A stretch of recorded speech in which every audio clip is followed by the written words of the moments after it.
설치 첫 공청회가 있었거든요. 그러니까 공수처가 눈앞에 다가온 느낌이었더라고요. 우리는 공수처 설치 구호를 너무 많이 외쳐가지고 길거리에서 공수처 법이 통과될 때도 사실 전 실감이 안 갔어요. 다만 이러한 이유로 21대 국회가 열리고 7월 달에 공수처를 설치한다 이렇게 법을 만들어 놨기 때문에 공수처 설치 관련해서 공청회를 하는데 그 내용들은 저는 좋습니다. 무슨 말이냐면 법을 아는 사람들 입장에서 이러한 부분은 뭔가 좀 잘못된 것 같다라고 서로 의견 개진하면서 공수처 자체 설치는 변함이 없으나 거기 내부에 지금 법으로 만들어진 것들 일부 고칠 필요도 있다라고 하는 그 서로 간의 의견 개진이랄까 토론은 굉장히 좋아 보이더라고요. 이런 것들이 결국에는 법의 발전에 도움이 되거든요. 법을 만드는 데 있어가지고. 그리고 어제 나온 이야기 중에 현행 공수처법에서 공수처가 판사, 검사, 경무관급 이상 경찰 공무원의 범죄에 대해서 수사권과 기소권을 동시에 행사할 수 있도록 한 것이 견제와 균형의 원리에 맞지 않는다 이런 지적이 나왔는데 지금 우리 정필승 변호사는 어떻게 생각합니까? 저는 분리하지 않는 게 맞다라고 생각합니다. 이게 그 이유는 사실은 검찰에 대해서 수사 기소권을 분리를 하지 않은 게 우리나라 역사에서 맨 처음에 우리나라가 막 처음 태동을 하고 형사권이 생겼을 때, 형사법이 생겼을 때 우리나라의 힘이 너무 약했어요. 그러니까 그 수사기관 모든 권력기관이 힘이 약했는데 수사기관도 힘이 약하다 보니까 수사권과 기소권이 분리가 안 되는 형태로 지금 가버린 건데 처음에 힘을 모아주는 거죠. 쉽게 이야기해서. 그리고 이제 시간이 지나고 야 너네들 힘이 너무 크다라고 해서 이제 수사권과 기소권이 분리되는 방향으로 가는 건데 야 그러면 검찰은 왜 수사권 기소권이 분리돼야 된다고 생각하면서 공수처는 그렇게 하면 안 된다고 생각하는 게 똑같은 이치입니다. 공수처가 지금 힘이 너무 없어요. 제가 이제 애연 아닌 애연을 하나 하자면요. 공수처장 누가 임명되든요. 조국 교수님하고 비슷한 전철 발급가는 굉장히 높습니다. 틀림없이 검찰에서는 자기들을 노릴 수 있는 공수처를 어떻게든 길을 들이고 싶어요. 예. 어떻게든 길을 들이고 싶어하고 자기네들이 힘을 과시하고 싶겠죠. 제대로 된 조직이 성립이 되기 전에.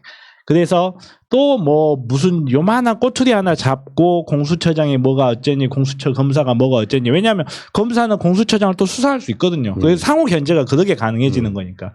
그런 식으로 제 조직이 정립되기 전에 공격을 해서 자기네들의 쉽게 말해서 꼬붕처럼 만들어버릴 유혹을 굉장히 강하게 느낄 거예요. 물론 그 춘장님께서 그러실 리는 없다라고 생각하는데 일부 그런 주장을 하는 못된 사람들이 있어요. 저는 그렇게 생각하지 않아요. 근데 아무튼 간에 그런 의미에서라도 공수처의 초반에는 힘을 좀 모아줄 필요가 저는 있다라고 생각을 해서 기소권과 수사권을 공수처는 같이 우선 가지고 있는 게 옳다라고 저는 보는 편입니다. 나는 정 변호사 의견에 살짝 반대합니다. 이게 뭐냐면 이게 이제 공수처장 자체가 미래통합당이 찬성해야 임명되는 구조잖아요. 미래통합당까지 찬성한 공수처장을 검찰이 쉽게 흔들리는 못할 거라고 생각이 들고 다만 수사와 기소 그러니까 지금 공수처를 수사부와 공소부로 나눠가지고 수사하는 그러니까 공수처 따로 이 기소해서 재판하는 공수처 따로 이렇게 부를 나누는 거잖아요. 저는 그 부분에 대해서는 생각은 똑같아요. 그러니까 이게 원래 이제 검찰 개혁의 취지 중에 하나가 추미애 장관 입에서 나온 이야기 중에 하나인데 수사와 기소를 분리하자는 부분은 어느 정도 우리가 공감을 했거든요. 왜냐하면 수사한 놈이 그러니까 물론 그 꼭 당사자가 재판까지 같이 하는 건 아니지만 같은 부서에서 하다 보니까 감정이 실리는 거야. 얘를 유죄 입증하고 싶으니까 감정이 실려서 이 감정이 실리지 않은 상태에서 기소만 따로 하는 뭐 검사를 둬야 된다고 하는 건 취지는 하지만 아까 말씀하신 것처럼 공수처에 힘이 실리려면 당분간은 이런 시스템 유지해야 된다. 근데 이런 것들 의견 개진하는 뭐 교수님들 이런 분들 나와서 이야기하는 거 보면 이게 진정한 의미의 토론이고 민주주의를 만들어가는 과정이더라 이렇게 저는 보고 싶은 거죠. 예. 지금 오늘 그 문 대통령이요. 국회의장한테 공수처장 후보 추천을 요청했어요. 이제 코앞에 와 있는 거예요. 지금 박병석 의장이 지금 이걸 어떻게 생각할지 모르겠는데 박병석 국회의장한테 국회가 공수처장 후보 추천을 해달라 이렇게 하면 박병석 의장이 추천하는 게 아니라 이제 박병석 의장이 교섭단체 대표들 모아가지고 누구로 할 것인지에 대한 토론의 과정이 있어야 되잖아요. 그러니까 공수처는 이제 시작된 겁니다. 공식적으로 나 임명하려고 하는데 니들이 추천해줘 빨리 이거 이러면은 아마 한 2주 안에는 답을 해야 정상적인 공수처가 출범되지 않을까 이런 생각이 드네요. 문 대통령이 지금 굉장히 신경 쓰고 있는 부분 중에 하나죠. 그 역사하시는 분들은 예전에 그 조선시대 사관부나 사관부에서는 고위 공직자가 혐의만 있어도 파면을 당했다고 하거든요. 그만큼의 이 비리나 그런 것들이 개선되어 보고 저도 지금 살아오면서 이런 권력 기관에 있는 분의 비리를 수없이 많이 봤어요.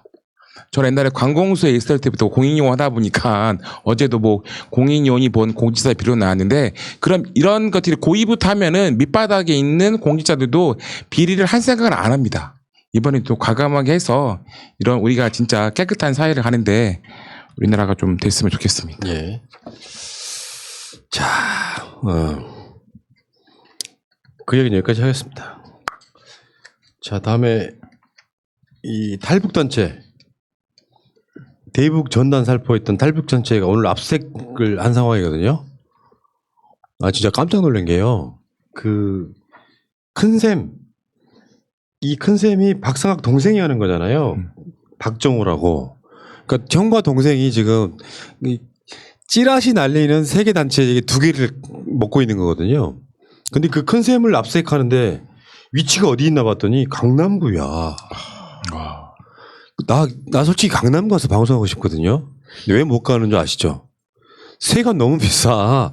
그러니까 사실은 이게 언제 재개발될지 모르는 지역에 와서 나름 그래도 세가 싼 곳에 방송하는 거거든요. 강남구에 있더라고. 깜짝 놀랐습니다. 저는 저번에 무슨 무허가 건물 이야기하고 막 그러길래 경기도 쪽에 그게 그 돈이 없나? 뭐 이렇게 생각을 했었는데 강남구 쪽에 있더라고요. 대체 누가 도와주는 겁니까? 그것도 이런동에 비싼데 사무실. 아니, 뭐 전단지 관련해서 돈은 다 받고 한 장이 아니고 풍선 하나 날리고 하니까 돈이 많이 남죠. 20개 날리겠다고 했는데 사실은 달러도 안 들었고 풍선 하나만 날렸어. 그거 하나에 또 마진이 굉장히 많이 남잖아요. 150만 원 받아서 하나에 뭐 80만 원이라고 했나요? 아니, 그거보다 더 적었죠. 그렇게 하니까 굉장히 많은 돈을 탈취했을 거라고 생각이 드네요. 탈취요? 잠깐만요. 영어가 생각이 안 나지. 횡령 뭐. 횡령. 이것도 이제 법적인 용어를 말 안 하고 싶으면 슈킹이라고 쓰는 전문 용어가 있어요. 슈킹. 내 주머니에 갖다가 집어넣는 거. 공금을. 아, 나 진짜. 어둠의 세계 말씀하시네요. 쇼킹. 그러니까 진짜 이 탈북 단체들이 그 횡령과 자금 유용 이런 것들이 이렇게 의심되면요. 이 사람들은 뭐랄까 치외 법권 지대가 아니잖아요. 얘네들만 대한민국 법을 안 지키고 있어요. 당연한 거잖아요.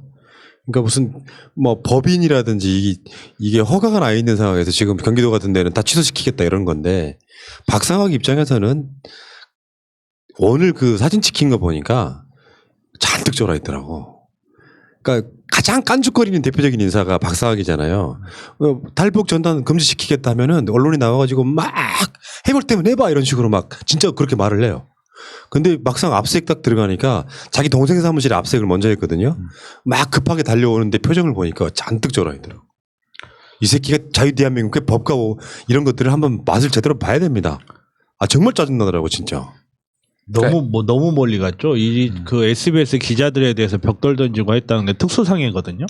기자가 2명이었어요. 그럼 특수상해 범죄가 2개가 가스총 있는 쏘고 거예요. 경찰한테 가스총 쏜 건 특수공무방해 치상이에요. 이거는 특수공무방해 치상은요 구속 수사 기본이고요.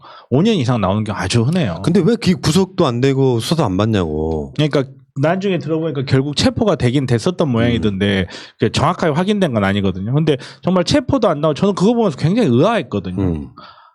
아니 이렇게 탈북자들은 제가 알고 있기엔 기본적으로 국정원에서 이렇게 어느 정도 관리를 하는 걸로 알고 있는데 그 관리를 받는 사람이 저렇게 막 나갈 수가 있나.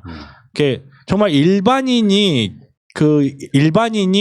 사인 기자한테 돌멩이 던져가지고 입술 다 터트리게 만들고 입안 다 하게 만들고 여자 기자 머리카락 잡아 당긴 다음에 경찰 그것도 자기 보호하려고 온 경찰한테 가스총을 쐈다. 제가 봤을 때는 이거는 긴급 체포 당한 다음에 그 길로 한 5년쯤 있다가 나올 범죄인데 그거 아무 일 없이 넘어가고 지금 이제 압수수색이 갑자기 이제 시작되니까 굉장히 당황했다라고 하는데 제가 보기엔 자기 너무 멀리 나가 보인 것 같아요. 얘네들이. 그러니까. 네, 적당히 좀 방어하면서 좀 모양을 좀 만들어줬으면 얘네들을 보호하고 있는 조직이 있는지 없는지 알 수는 없지만. 그러니까 왜 이게 치해 복권이라고 느끼냐면 나 같은 사람도 현 집권 여당과 대통령 지지자도 만약에 검찰이나 경찰이 뭐 압색하러 들어오거나 취재하러 왔는데 그 사람들한테 폭력을 행사해 바로 구속이에요. 일단 체포당한다고.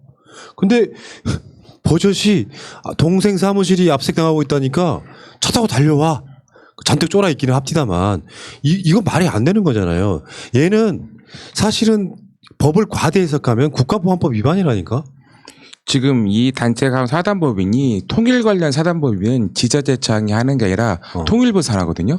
저도 통일단체 예전에 사단법을 만들어 봤거든요. 별걸 다 해봤구나. 아, 감사를 있어요. 제가. 그때 전단 날리고 그랬어? 아, 전난 아니라 우리나라의 통일단체죠. 그러니까 이게 사단법이라는 거가 상당히 중요한 위치를 갖고 있어요. 국가에서 인정을 받을 수 있고 돈을 기부금을 받을 수 있잖아요. 그리고 나중에 국가 지원금을 받을 수 있는 거예요. 그러니까 국가가 인정한 사무도 대리를 할 수 있는 거잖아요. 그쪽에다가 그러니까 그런 의미에서 구속이나 그런 것들이 좀 완화될 수도 있지만 지금 통일부에서 이 단체들에 대해서 사단법이 취소 조처를 받고 있다고요. 그러니까 사단법이 취소가 되면은 아무런 혜택이나 그런 게 없잖아요. 그러면 다시 경찰에서도 강력한 수사를 하지 않을까라는 생각이 듭니다. 경찰 대변하는 거지. 악플 좀 달아주세요. 그러니까, 그러니까 지금 저번에도 말했거든요. 사단법인을 취소한 절차가 있다는 벌써 이거 끝나면 저는 모든 것들을 하겠다는 느낌이 딱 들더라고요. 그러니까 아니 경찰이 기본적으로 아시겠지만 네, 그쵸. 수요 집회 같은 데도 보면은 악다군이 있으면 좀 봐주고요. 우리 같은 세력들에 대해서는 조금 더 엄하게 처벌하는 게 있어요. 역차별 당하는 게 있다고. 그렇죠. 그런 느낌이고 아까 그 통일단체 해봤다 그랬죠. 네.